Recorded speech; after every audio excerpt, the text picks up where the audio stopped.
That's what we didn't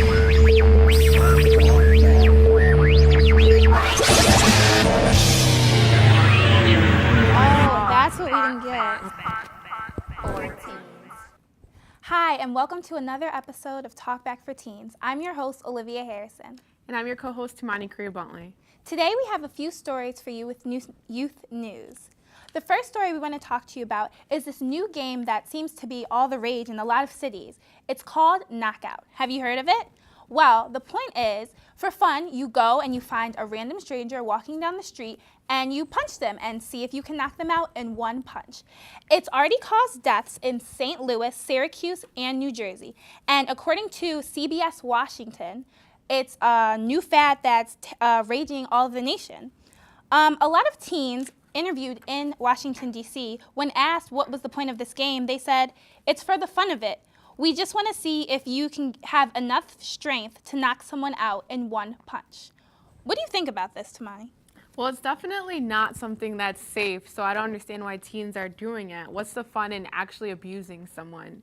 We see celebrities getting abused like Rihanna and Chris Brown, and everyone had a stance, like they were against abuse. So why now is it okay to abuse other teens in your city?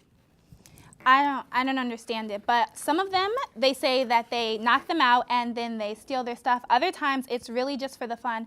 I think it may be that these kids are bored and they have nothing else to do. Maybe they don't have rec centers to go to or after-school programs provided for them, so they turn to something that's abusive and violent as just a knee-jerk reaction. Oh, this will be fun, this will be cool.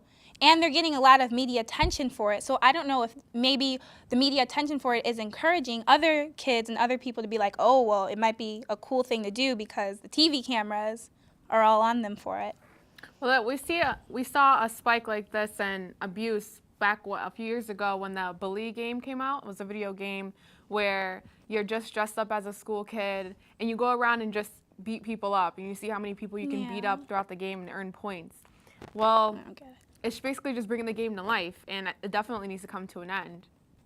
I think another thing to point out is that they don't target people who are in groups. They only target you if you're walking by yourself down the street. So these are just innocent bystanders, and usually they're defenseless, they're helpless. One person that they knocked out and killed was a 46-year-old man named Ralph Santiago in New Jersey. He was found dead with his neck broken and his head lodged between an iron fence post, according to NewJersey.com. I mean, I think this is really dangerous, and that these students, I don't see what the fun about this game is, but people should really be providing these kids with an outlet or something, a little more positive to look forward to instead of a violent game like this. Well, it's interesting to learn, are we just seeing these things in the inner city, or is it out in the suburbs? Like what area, what states, what is the background looking like for these kids who are playing it? When I saw it on the CBS Washington site, it was just kids in the inner city of D.C., but they haven't shown any coverage of it happening in the suburbs. And interesting enough, when all the coverage of it, it was mainly black males doing it to white bystanders. So we don't know if that's the only people who are victims of it, but that was all the media was depicting, was these black males in groups knocking out innocent bystanders who happened to all be white. And that was another thing we were kind of looking at, was the media kind of spinning it to kind of vilify these men, or are these boys the only ones doing it? Because usually with games and things that get popular, it's usually not just in a black male community. Sometimes it spreads out to other communities, it spreads out to girls and other races. But with the coverage of it, it was mainly focused on these inner city black men, and they were all teenagers. And it didn't show differences on who these victims were. It was usually other white males. So that was kind of interesting, too. Well, a story I found from WHEC, Rochester's Channel 10, was the safety on the football field. Recently, there was a 16-year-old named Damon Jones, who's from not even 45 minutes away from Rochester, who died from a helmet-to-helmet contact in a game. And actually, Brett Favre, who was a Hall of Fame quarterback, he's been doing interviews about how he can't even remember up to like the last 10 years of his life from all the brain injuries. And he said in the article that he couldn't even remember his daughter playing soccer. He couldn't remember going to any of her games or anything. So all this has caused a lot of commotion with people wanting to know, should Pop Warner change? Should it change to being only flag football, or should it remain as tackle? What did you think of that? Wow, I don't even know, because I didn't know that kids were getting so much brain injury from this kind of contact sport. I mean, I could see it now happening, but I think that they should maybe increase the age, but then you have to think when they get older, they're going to be tackled anyway if they're going to continue on with football. I mean, could they really even solve the issue? Maybe they could get better helmets, better protection, but especially in the minds of these young little boys who are playing on Pop Warner, maybe they should change it to flag, because you don't want these brain injuries starting even earlier and being detrimental when they get a little older. Yeah, I remember even in the interview that Brett Favre did, he's talked about how he's happy that he doesn't have a son, because if he had a son, he'd know the pressure that his son would have to be under to play football, and he wouldn't want his son to go through any of the injuries that he'd been through. So it's definitely something that all parents should look at, especially if your child is playing sports. And I think it's cool that Brett Favre, who's a vet in the football field, is saying, like, this is what happened to me, just be forewarned that these are the outcomes. So you see this glamorous life of an athlete or of a football player, but, you know, he's giving you more of the realistic view, like, it does have some downsides to it. Yes, I make all this money, and I'm in magazines and TV and et cetera, but, you know, what's it costing on my mental health or on me physically as a person? The same thing with, like, the famous boxer Muhammad Ali. He has brain damage for life now because of years and years and years of pounding to his head, pounding and pounding.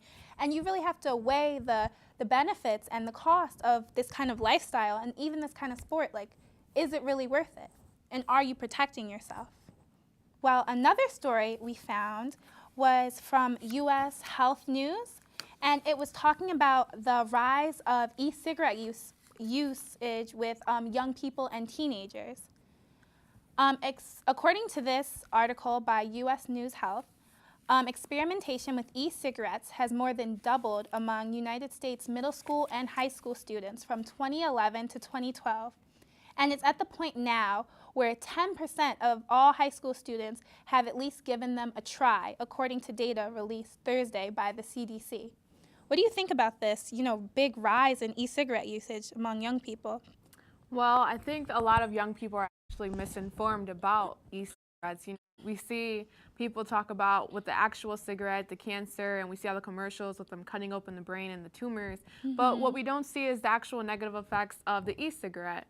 So I think that they should actually look into it more before just trying new things. Just because something is a trend doesn't mean you should actually give into it. Peer pressure isn't always a good thing.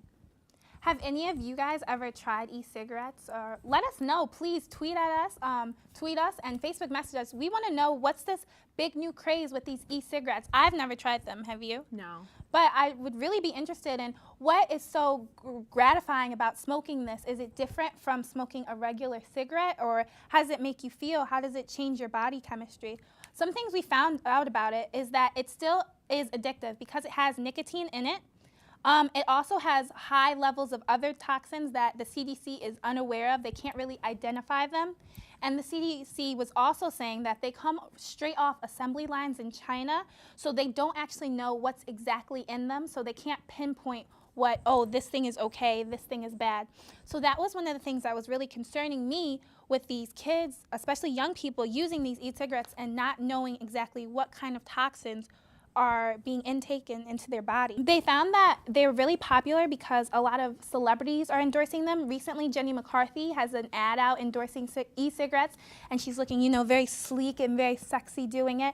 And it's encouraging other students to say, oh, well, you know, this is kind of cool. She looks real sexy doing this. Maybe I'll give it a try. And also, there's no limit on their sales to minors, so it's a lot easier for people to get them.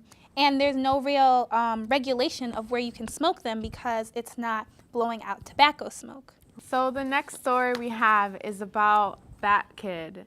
And recently, 5-year-old Miles Scott from San Francisco, he beat his fight with leukemia. So in celebration, he was able to fulfill his greatest dream, which was satisfied by the Make-A-Wish Foundation. His dream was to become Bat Kid and save the city for a day. So downtown San Francisco was shut down on the 15th, and he was able to battle villains and get the key to the city, which is just amazing for someone so young and have that great dream happen. Did you ever follow up on the story? Well, I heard about it. I actually heard about it first via Twitter, and it was all over my Twitter newsfeed. It was like, bad kid, and I was like, what is this? I didn't even know what it was. But I think it's just such a great and wonderful, heartwarming story about how this little boy, overcame his battle with leukemia. I mean, he's only 5, battling such a major disease, and how the whole city was just embracing him and took him up in arms and helped his dream come true. What did you think about it? I think that's amazing. A lot of people don't know we have a Make-A-Wish Foundation that's local. It's actually out in Henrietta, and they help out the local surrounding counties. So if you actually have an interest in helping someone satisfy their wish and making that come true, you can definitely go out and get in contact with the Make-A-Wish Foundation. I would be interested to know, what are these kids' wishes? Like, how do you even come up with these kind of things? They're not wishing for things like, oh, I want to meet Beyonce, or I want to meet my favorite celebrity. These are like real well thought out things, and that these kids just have a dream and that people can make them come true. I think that's just so beautiful and wonderful. What would be your wish if you somehow could have your wish come true? I don't know, what would you wish for, Tamani? I don't know. I think I'd want to go to outer space because it's so amazing. Cool. I don't know how they would make that come true, Yeah. but maybe they could put you on a plane and just a spaceship, something. I don't know. Our last story that we found was on Huffington Post Black Voices today, and it was talking about the new movie, The Best Man Holiday. Today, USA Today tweeted, breaking news, Holiday nearly beats Thor as race-themed film soar. I see their, kind of play on words, and it was supposed to be like a cute, funny tweet. But on this Huffington Post Black Voices blog, a white woman actually commented back on it and said, why is The Best Man Holiday seen as a race-themed movie rather than just a regular movie? I mean, I don't know if anyone's seen the ads for them, but most of the characters are African American in them. But when, something interesting this woman commented is that when they're mainly white characters in a movie, it's not seen as a race-themed film, it's just a regular film. But with this movie, where there's mostly African-American actors, it was seen as a race-themed film, when most of the themes in it were about marriage, trust, relationship, God, friendship, and the holidays. What do you think about that? Well, I think it's also about not only the color of the people, but it's actually about the actual actors. When we see people like Denzel Washington in a movie, he doesn't get these kind of comments. It's about the people who we see in media and who are on Twitter and have such a strong voice against certain things, and they're on BET and they have a certain status. That's when people comment and make negative comments about it. Oh, that's a black movie. I haven't even seen the movie or the one that came before this one, but I think it's just a movie. You can't just read into it. We all have our biases, but you can't just look at the people who are in the movie and say, oh, that's black. Yeah, I think something interesting, and I like how it was a white woman giving her perspective on this movie, because she was saying that she saw the movie and she was the only white person in the whole audience, and that the lessons she got from the movie were universal about brotherhood, faith, love, regular themes that are in movies, and that just because the main characters or the cast happen to be all African American, that it doesn't automatically have to go to it's a race movie or trying to make it different from other movies that are produced in America, that it's just another American film. So what do you guys think about that? Let us know, and let us know if you've seen the movie, because I want to see it. It looks really good. Yeah. Well, that's all we have today. Thank you so much for joining us on Teen News. Again, I'm your host, Olivia Harrison. And I'm your co-host, Tamani correa-buntley. And we look forward to meeting with you and talking with you and continuing this conversation. Please tweet us your comments, thoughts, concerns at Talkback for Teens, and Facebook message us at Talkback for Teens as well. And don't forget to join the conversation at talkback4teens.com. Have a great day.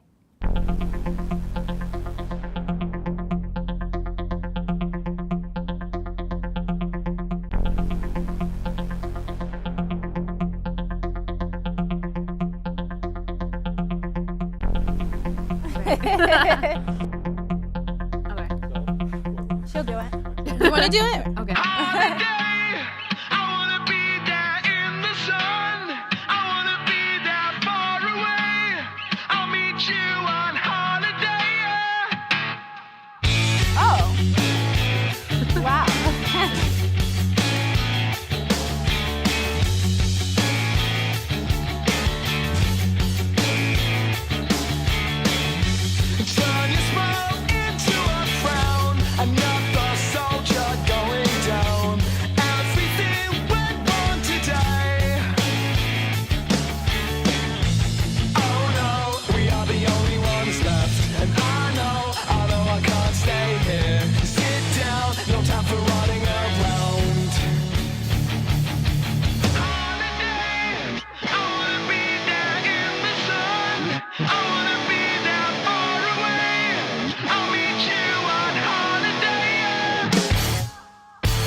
for running around.